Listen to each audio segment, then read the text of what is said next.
Previously on Hunting Hitler. This is from June 12, 1945. Look at this line. At this time, the decision had been taken to divide the ministries in two parts and establish one government in the north and one in the south. What this file tells me is they're splitting up, creating multiple escape routes. This one's from U.S. Army. Kaltenbrunner was arrested. He had been hiding in a mountain cabin called Wildensee Hut. He was commander-in-chief of all German forces in Southern Europe. He knows how to get away, so why'd he hang out in this hut? We both agree that this is a dead-end spot. What if his sole purpose was drawing somebody up into the absolute worst direction to flee? Meanwhile, everyone else is using all these better routes to get out of here. This file's telling us that they've got a special weapons plant here in Rjukan, Norway. We know Hitler fantasized about destroying Manhattan. Was that weapon being developed here? What's going on in Rjukan will tell us what their plans were for the Fourth Reich. Heavy water was made here?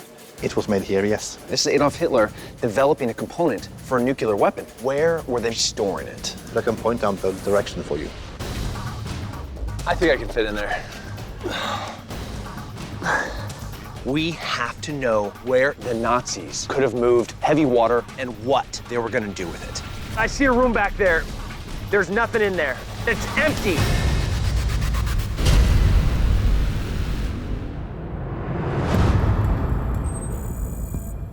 Look at everything we found in Norway. We've got a country that's sympathetic to the Nazis. We found defenses. It's a fortress.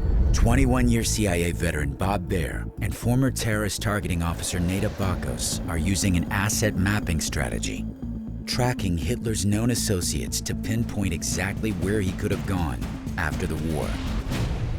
The team is investigating two possible escape routes for Adolf Hitler: a southern route through Ostensibly, Austria, and a northern route through Rjukan, Norway, where in the basement of a demolished factory, they have uncovered evidence of a Nazi secret operation to manufacture heavy water, a key component in nuclear weapons production. The team was able to get into that basement and they found that there wasn't any heavy water there. The Nazis could have gotten it out. Hitler fantasized about having a nuclear bomb, and the key facility for making one is here in Norway. Weapons of mass destruction would be a get-out-of-jail-free card. Hitler understood this. If Hitler is going to go to South America and he wants to survive and establish the Fourth Reich, he needs a bomb. He's not going to do it with a conventional army. You don't have a plan without the bomb. South America has a fair amount of natural uranium. So in order for this heavy water to be useful, they need to get it from Norway down to South America to combine it with the uranium. In the 1940s, heavy water was at the center of the Nazi nuclear program. Created by running massive electrical current through normal water, this key ingredient was combined with uranium to make plutonium, the explosive component of a nuclear bomb. At this point in the war, the only way to get this stuff to South America is by boat. They do not have a plane that can make it to Argentina. We have to dig in the records. Look at this. U.S. Army, April 7th, 1945, Nazi U-boat bases in Norway.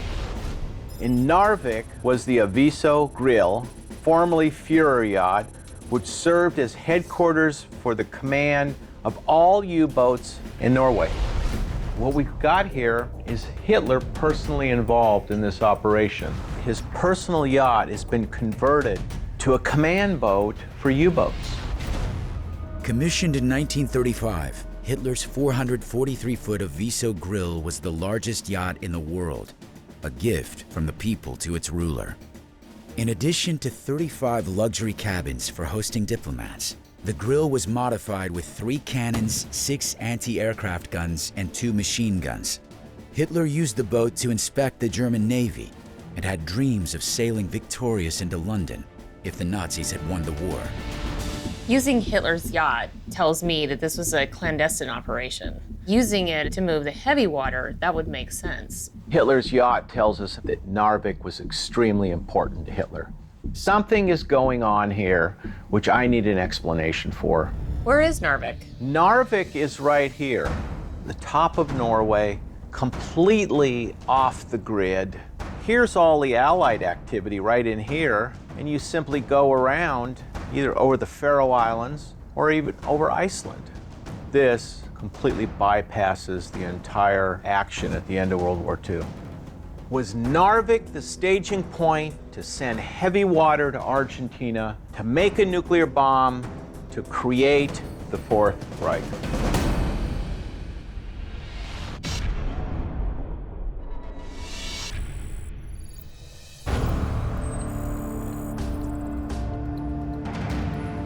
This could have been headquarters for U-boat activity, but we have to investigate to see what they actually were doing here. Investigating Hitler's potential northern escape route, U.S. Army Special Forces Tim Kennedy lands in Narvik, Norway. If Hitler's yacht was located here in Narvik and it was serving as the headquarters for U-boats, they would also be capable of transporting cargo and material like heavy water out of Europe and into South America. Harold? Hello, Tim. Tim makes contact with maritime historian Harald Isaacson, who has studied Nazi infrastructure and activity in Narvik over the last century. We have a document that says the Fuhrer had his yacht here in Narvik. That's correct.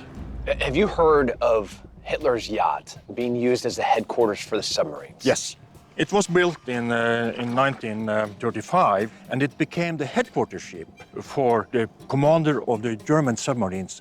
And he had at his disposal between 10 and 20 submarines at any time.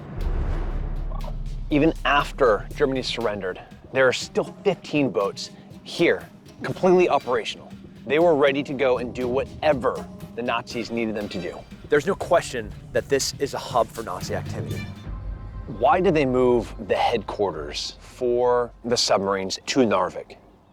Well, Narvik was very important for them, and that has to do with the topography of the area. High mountains, very narrow fjords. It was extremely difficult for Allied aeroplanes to come in and bomb the German submarines. And so Narvik was very, very well defended by the Germans. They had a base in northern Norway also. And that base was attacked by British bombers on the 4th of May. So on May 4th, the Allies did a bombing in this area. Yes, they did. It's incredible. The Allies are coming here on May 4th. The war's over. They're not trying to turn the tides. They're not trying to win a battle. There's no doubt that they knew that there was something valuable that they needed to bomb, that they needed to destroy. They're trying to prevent the Nazis from getting something out. We know that heavy water was being produced in Norway. Do you think that that heavy water got out of Norway? Oh yes, absolutely. They tried to transport heavy water out of Norway. We know as a fact that many German headquarters burned their archives. And that's the reason why we have very little evidence of what the Germans did here. Is there any evidence that's left that they didn't destroy? If you want to look, the best place to look is underwater. Cargo, supplies, or documentation could have been scattered along the coast. When the attack came on 4th of May, according to Harold, there are things that shouldn't be on the ocean floor. Equipment, cargo, or maybe even samples of heavy water that they're transporting to South America. Where should I look? Well, at the end of the war, they bombed in this area. So that's the area where you should look. If we're gonna find any evidence of the Germans moving heavy water out of the Narvik area, it's gonna be right here. This was their chance of making the Fourth Reich come to fruition. If there's something there, we're gonna find it.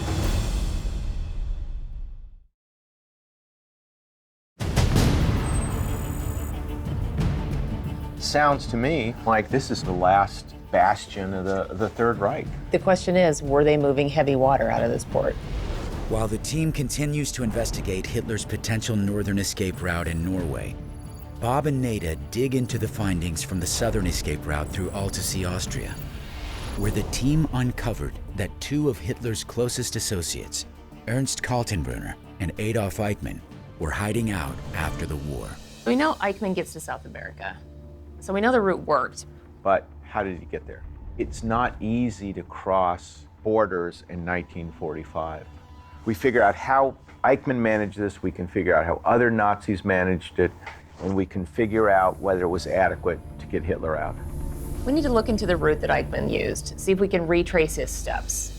So let's search for Eichmann within 150 miles of Altesee. Look, here we go. CIA, 1950, Eichmann's flight. Good old Frau Huber gave me a schnapps, then dispatched me to another inn near the Brenner. My hostess, who belonged to the organization, was on the ball. This says it all. We've got a network that gets Eichmann out of Altesee and out of the way of US troops. He had people that would protect him. Yeah, they had a whole facilitation network set up. The Brenner Pass is a mountain road that goes from Austria to Italy. The region is called Tyrol, it's German-speaking. The Tyrol region is shared by Austria, Switzerland, and Italy. It's basically this area right in here. We found Nazis operating in the tri-border region between Brazil, Paraguay, and Argentina. And now we have Nazis operating in another tri-border region between Switzerland, Austria, and Italy. All fugitives head to border regions because they know it's where you can operate freely. This area reminds me of Afghanistan and Pakistan and the tribal areas where the borders are somewhat irrelevant. These are people who share culture and a language. And that, especially for Eichmann, is one of the most important reasons for him to use this area. We've established that Eichmann got to South America. Were there other Nazis using this network? Could that have included moving Adolf Hitler? I want to get the team to Tyrol to investigate.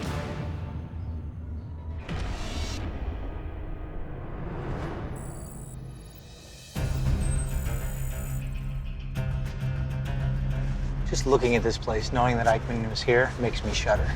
Along Hitler's potential southern escape route, World War II historian James Holland, U.S. Army Green Beret Mike Simpson, and their translator Katja land in Tyrol, the border region between Austria and Italy. Eichmann talked about coming here and being sent over the border by an organization. And we've come here to investigate this organization. How widespread was it? How important was it for Nazi war criminals on the run? Hello, guten Tag. The team makes contact with Andreas Hortnagel, the former mayor of Gries am Brenner, a town on the Austrian border of the Brenner Pass. So where is the pass in relation to where we're standing now? Das sind also hier die Brennerberge, die wir hier sehen. These are the Brenner Mountains. The border is exactly on this mountain here. The Brenner is right down the hill. If we were to walk down, that's where we'd be. So this is Austria, but that's Italy right there on the other side of the pass. Ja. This is the lowest part of the Alps, so even in Roman times, the legions came through this pass here. So at the end of the war, was there an influx of Nazis into this area? It says people were flooding down this road. You had civilian refugees, German soldiers, and people, of course, fleeing justice. Chaotisch. Absolut chaotisch. Really the perfect cover for fleeing Nazis to mix in with. So do you know where Eichmann crossed? It was done in absolute secrecy.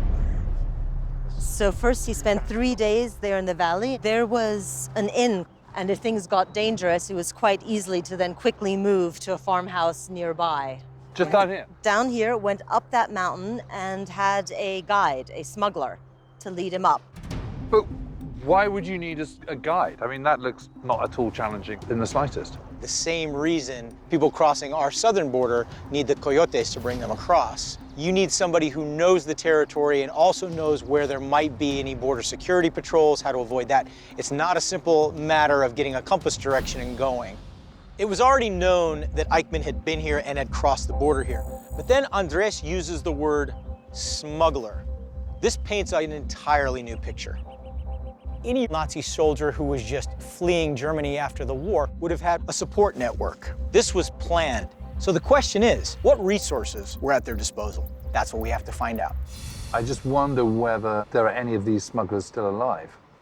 He knows of a Herr Schopf, who had a very, very close relationship with the smuggling. That's huge.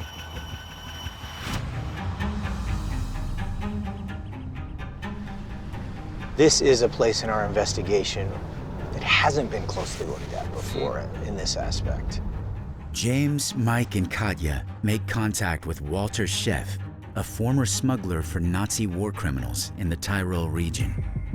So how did you get into that line of work? He's been a smuggler since he was 13 years old. His father took him along. They smuggled coffee and cigarettes from Switzerland.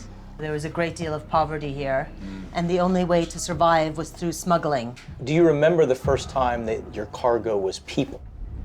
Zum Beispiel da oben war der Wald und da rechtsrum. Oben waren 10 Leute, 10 Flüchtlinge. Bis an der Grenze waren vielleicht 50 so Leute. After the war, there are a great many displaced people and refugees, especially soldiers trying to get back home. And since he was born and raised here, he knows every mountain path, and he helped a lot of people cross. Were there people that you smuggled that you know for sure were Nazis? Yeah.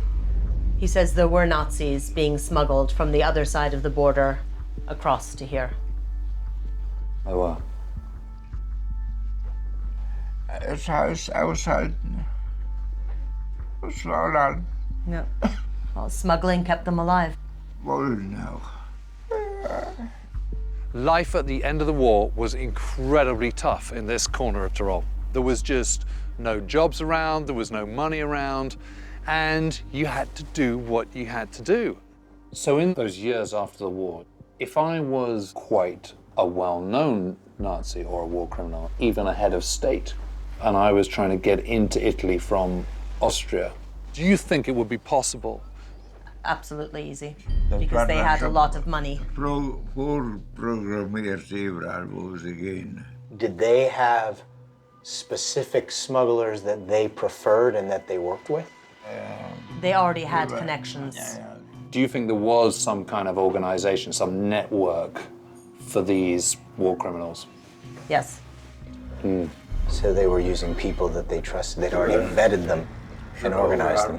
Paints a very coordinated picture. Well, it's painting two pictures, isn't it? There's the kind of ordinary people, and then there's the special cases, and there's two completely different setups. It's a perfect recipe. Not only were there smugglers for hire willing to take these escaping Nazis across the border, but the upper crust would have had more resources to cross. This is very exciting news. This could very well have been the same organization and infrastructure that helped Adolf Hitler to flee as well.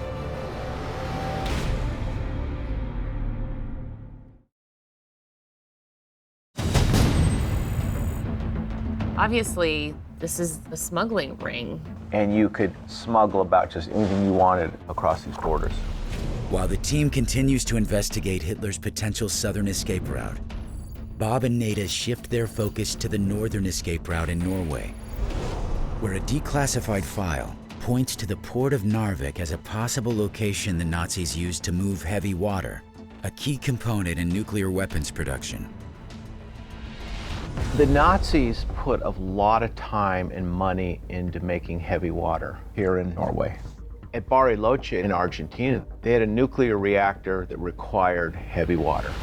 Oh my God. This is the reactor place. Richter was planning to make it very big. This is to prevent radiation from escaping. They didn't make it locally, so you smuggle the heavy water out of Norway, get it to Argentina, and you're ready to go. So I think what we need to do is find concrete proof of how they were moving heavy water out of here to South America. But our only evidence is going to be underneath the water. It is a port. There's probably a lot of stuff scattered along there. What we're looking for is ways to hold it, containers, and ways to put it on boats. If we can find examples of this infrastructure, it's going to put the pieces together for us. We need to get the team out in the water.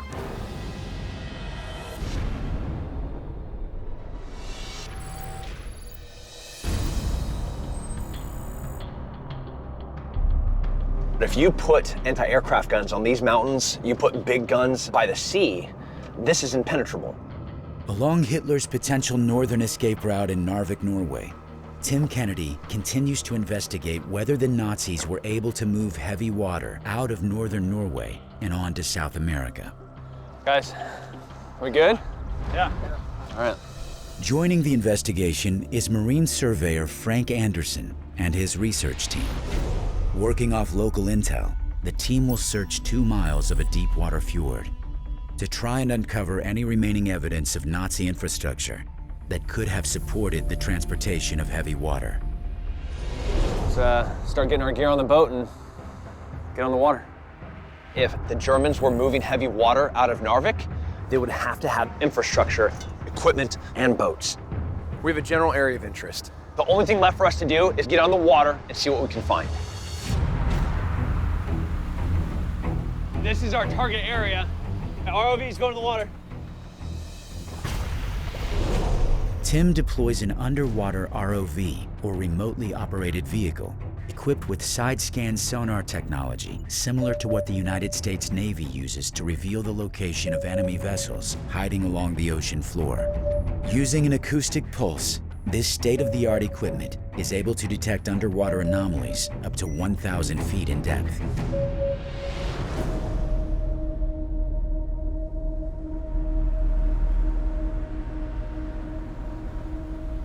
Have we had any potential targets yet? No, not yet. After 2 hours of scanning the 2-mile search area, the team has yet to locate any anomalies on the sea floor. Hey, Tim, take a look at this. What is that? 30 feet. Seems to be something. Yeah, something solid at least. We are right in the center of our area of interest. That's not a coincidence. Can you tell what that is?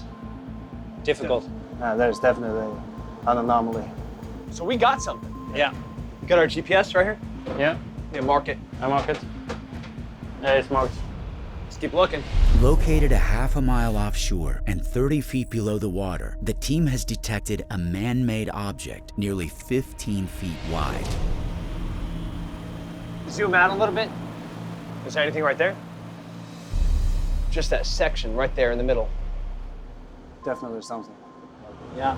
Yeah, you see, you have like perpendicular lines. You have a vertical line here and a horizontal line, that cross section right there. Definitely something man-made at least. What was the depth of that? 50, 60 feet? Yeah. Mark it. Yeah, I mark it. The team has now found a second anomaly, located 2,600 feet from the first hit and 60 feet down on the ocean floor. With more than 90% of their search area covered, the team begins to scan the final sector. We're turning around now and coming in on the next swipe.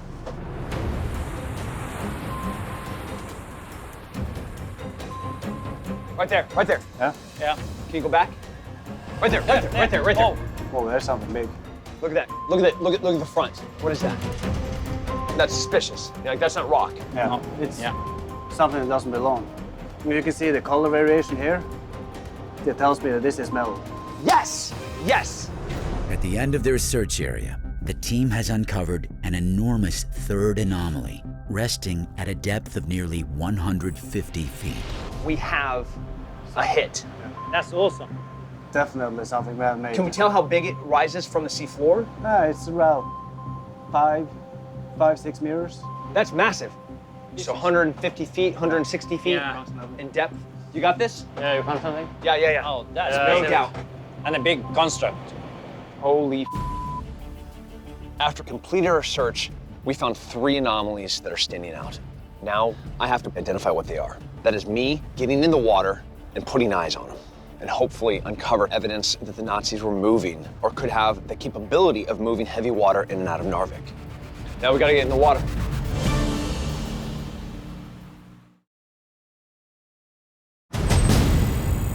This is from the sonar. That's clearly a man-made object. It looks like a boat to me. I think this is incredible.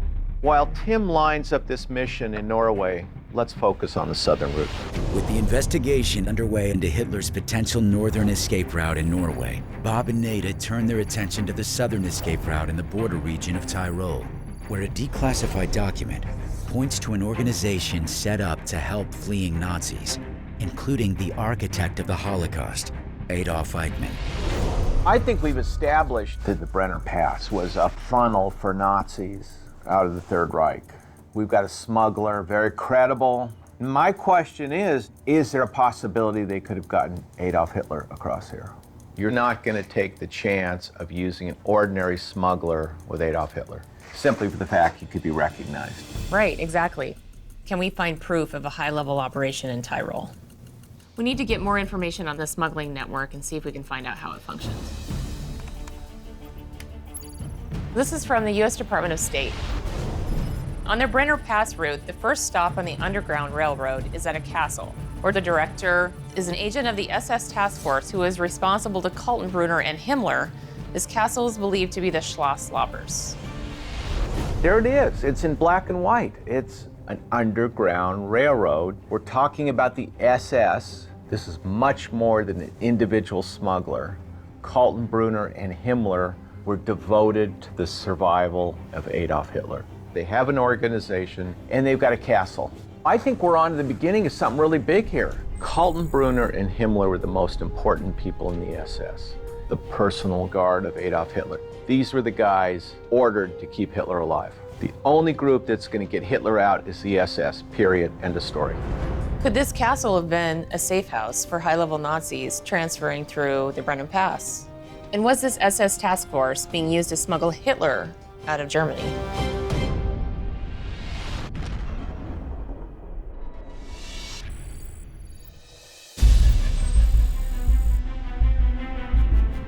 We're moving up into the hills. Ideal location to see the rest of town, commanding view. Whoa, look. Oh, that must be it. Along Hitler's potential southern escape route, Mike and James land on the Italian side of the Tyrol border region. Crikey, look at that. The La Vista report outlines hard intelligence that an SS task force was operating out of a castle here in the Tyrol region. Could this be a key site on this escape route, this rat line, for Adolf Hitler? That's what we need to know. Hello. The team makes contact with Jörg Stopf, whose family has owned Castle Schloss and been running it as a hotel for generations. What was going on in this place?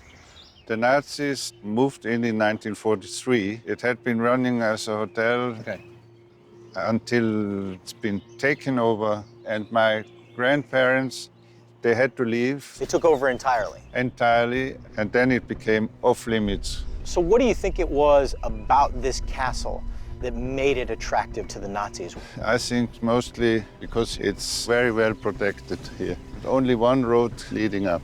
That's why Schwendt chose this castle to operate from here. Who is Schwendt? He was the boss of the whole group. There had probably been about 20 to 30 SS guards. They also had other buildings. So it's a pretty big network. Yeah. Yes. Jörg was clear that this was a castle occupied by the SS, Adolf Hitler's personal bodyguards. And additionally, the SS man in charge here went by the name of Schwendt. That's clearly the commander of the task force mentioned in the document. The fact that this location had such a large SS footprint here tells me they were up to something very important. We have a room list. The SS Brigade.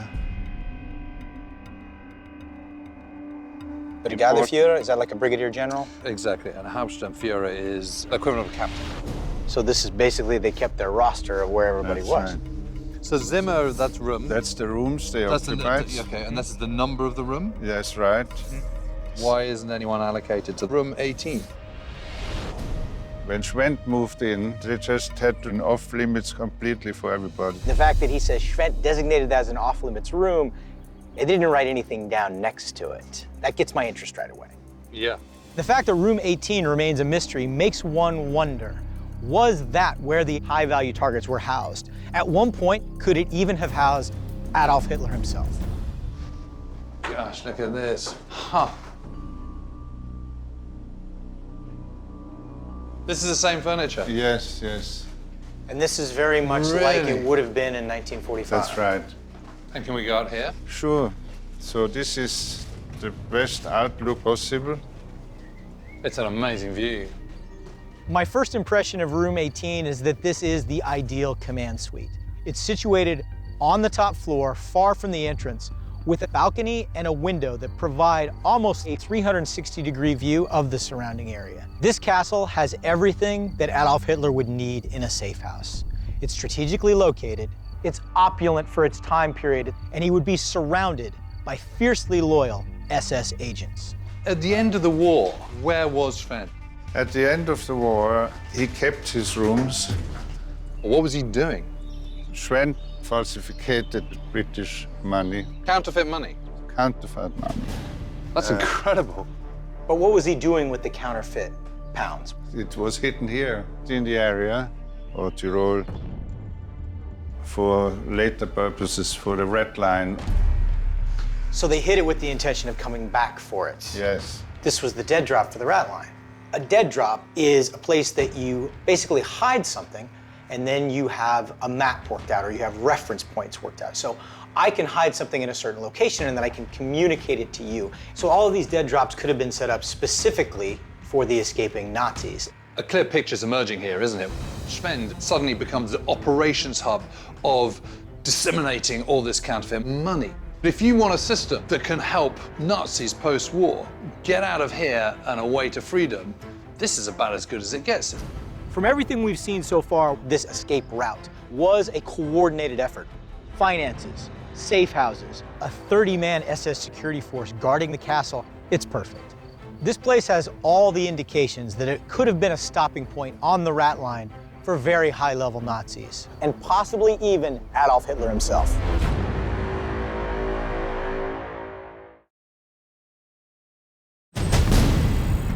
This is a complex tech dive at a depth that, if we make mistakes, people are going to get hurt.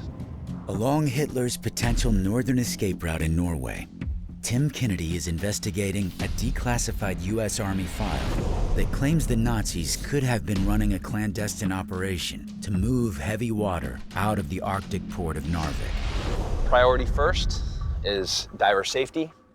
Searching for evidence of infrastructure that could have been used to transport heavy water, Tim and an expert scuba team prepare to dive on an area they scanned with sonar. We need to treat every single phase of this dive with complete professionalism. We can't make any mistakes. This is serious. We're in the Arctic Circle. This is one of the most unforgiving bodies of water to dive in. Technical diving is an unforgiving profession.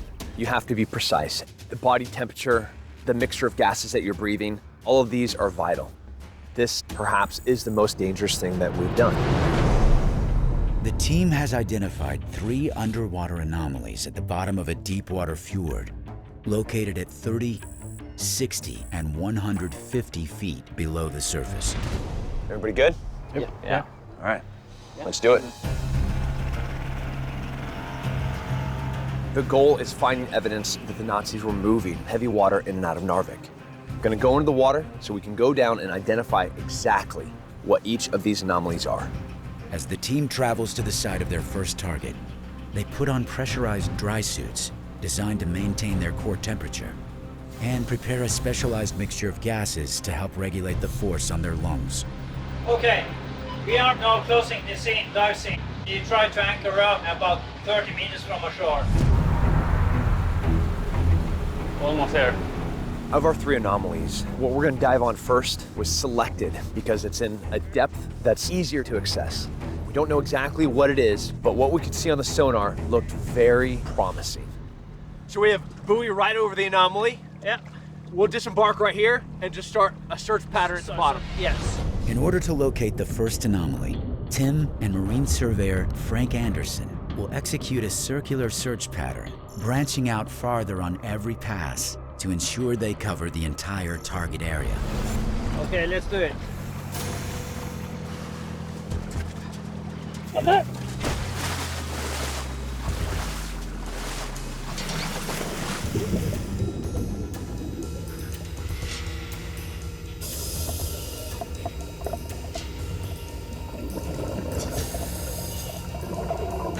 I see the bottom coming into the view. I can't see anything yet. Right now we are at 30 feet. We're going to start our search pattern from here.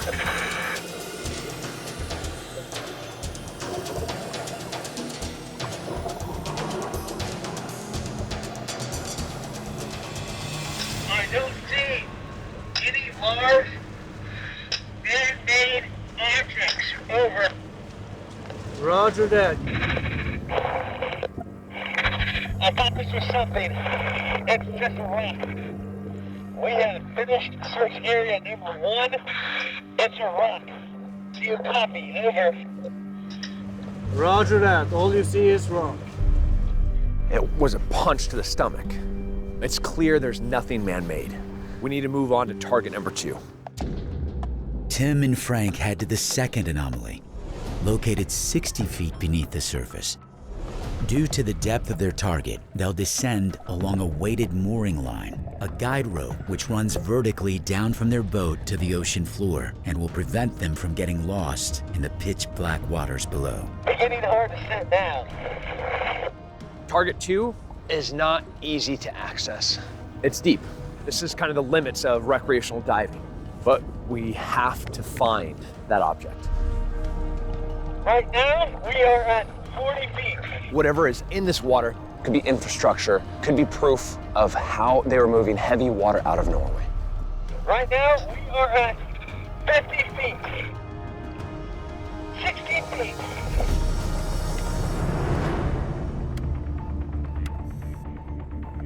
Something's coming up the view. I can see that it is a man-made object. Confirming. We have eyes on something man-made.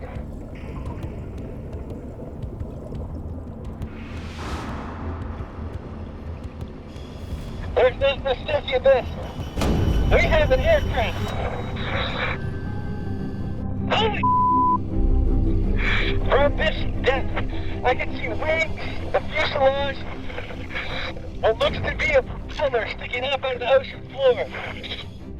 This is absolutely incredible. We are going to start searching to try to find specific details so we can identify what kind of aircraft this is. I haven't found any wheels yet. Oh my God! Looking closer at this wings, it looks like they have retractable pontoons. I think this is a seaplane. It's a freaking seaplane. What is this doing here?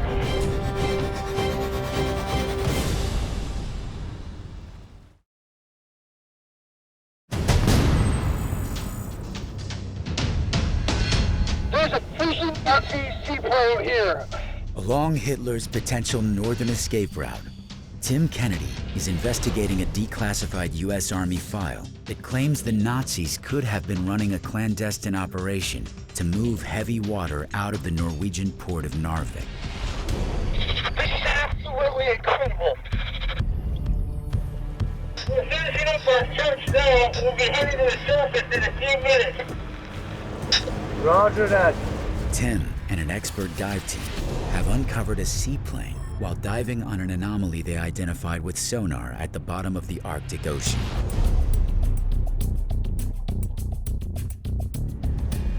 That's Discovery right there. Yeah.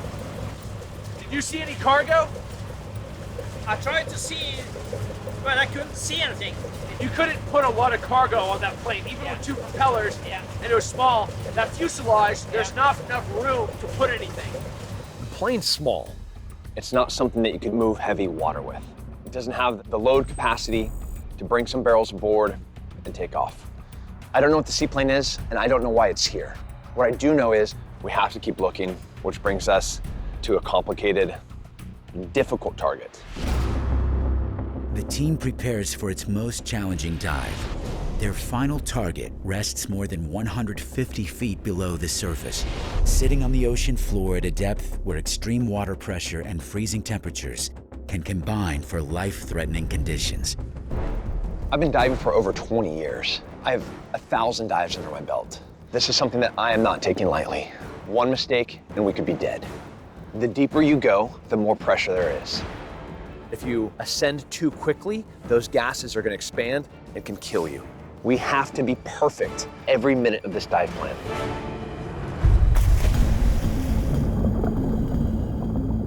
Tim and Frank execute a controlled descent, holding for several minutes at decompression stops every 10 feet along their mooring line to allow their lungs to adjust to the crushing water pressure.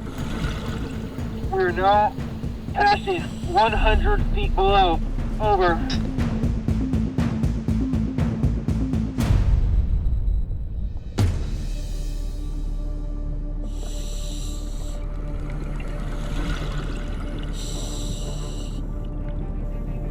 We have reached 150 feet. We definitely have something here. There's something sticking up around the top of the ocean floor. We can't tell exactly what it is.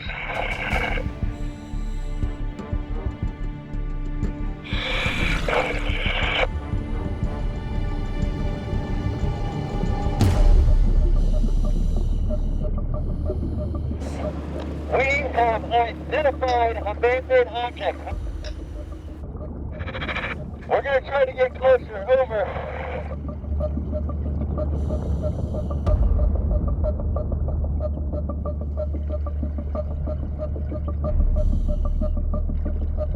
This is massive. Oh my God. This is unbelievable. We have a U-boat. I repeat, we have eyes on a Nazi U-boat. This thing is huge. It's got to be 200 feet long and 50 feet wide at least. This thing needed to carry heavy water out of Norway. A high-ranking Nazi. This is it. This is it right here.